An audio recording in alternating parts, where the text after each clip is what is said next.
That's really cool, man. That was very entertaining. I was just sitting there enthralled the entire time. I love the way that you tell stories.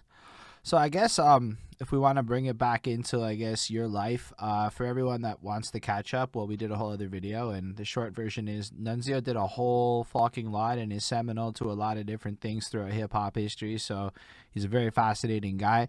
But at this point in the story, we're getting to where you guys started end of the week. I think is where we kind of left off, and that's where we're Yeah, gonna pick I up. got one thing in between, so I kind of Cool. messed up on the timeline. No So worries it was about that. actually summer of 1999 is where I actually stopped with the bad boy, and that's where we kind of parted ways. And then I got a job working for Dream Hire, which is the place that delivers the equipment to all the studios. So I went from being in the studio as an engineer to being the person that delivers it as a job while still doing the engineering thing on the side for a little while. But I definitely, through the Dream Hire, went to Whitney Houston's house. You know, that's how I met Bob Power, a bunch of people just delivering equipment. And what I really liked about it is there's some freaking superstars, like legends in music, and they would be like, "Oh, I need this piano to come to my house, this guitar, whatever," and we deliver it, and they're just like the nicest people, happy to see you. Hey, you want to smoke a joint? Like, you know what I mean? Because I'll tell you, that was definitely a requirement on the job. If you didn't smoke weed, it didn't make sense for you to work at Dream Hire.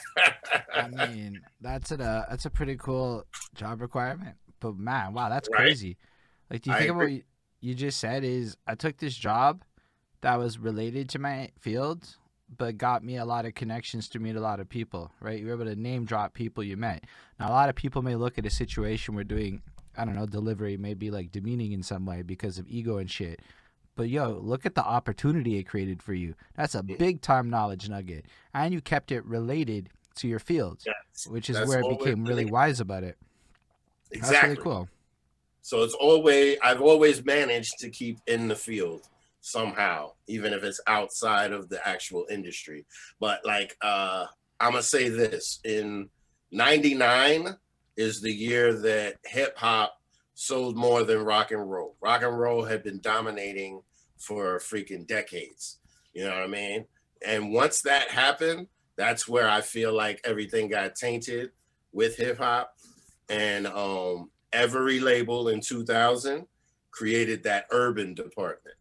You know what I'm saying? Which is supposed to be the hip hop department, basically, but urban music department.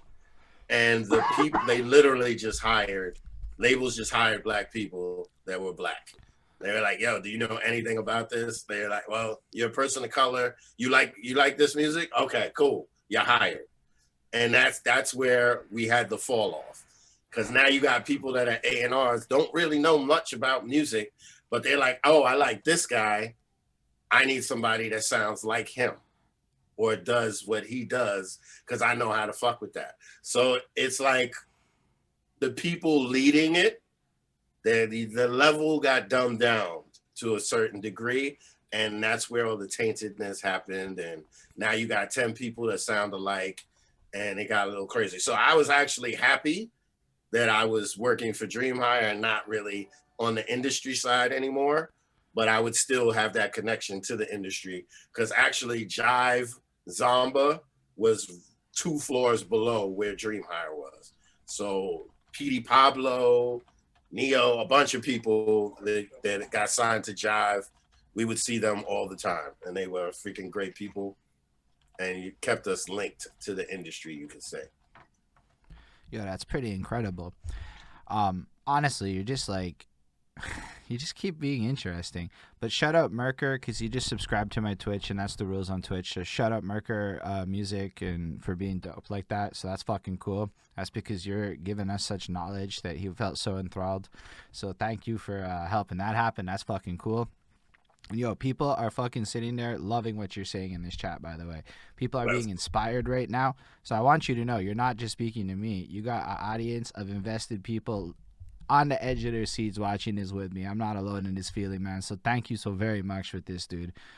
So yeah, if you want to continue, man, feel Yeah. free. So Dream Hire was a great job because we had started EO Dub basically in August of 2000.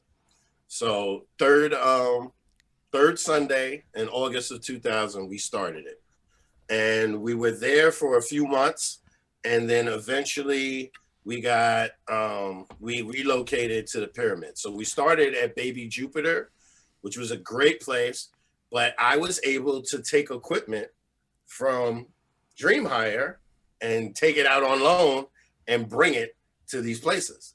You know what I mean? So it was like the greatest thing in the world. The merger was fantastic. So And hold up.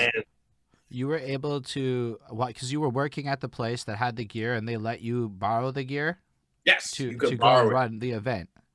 Yep. Man, that's a way to save some costs right there. Yeah.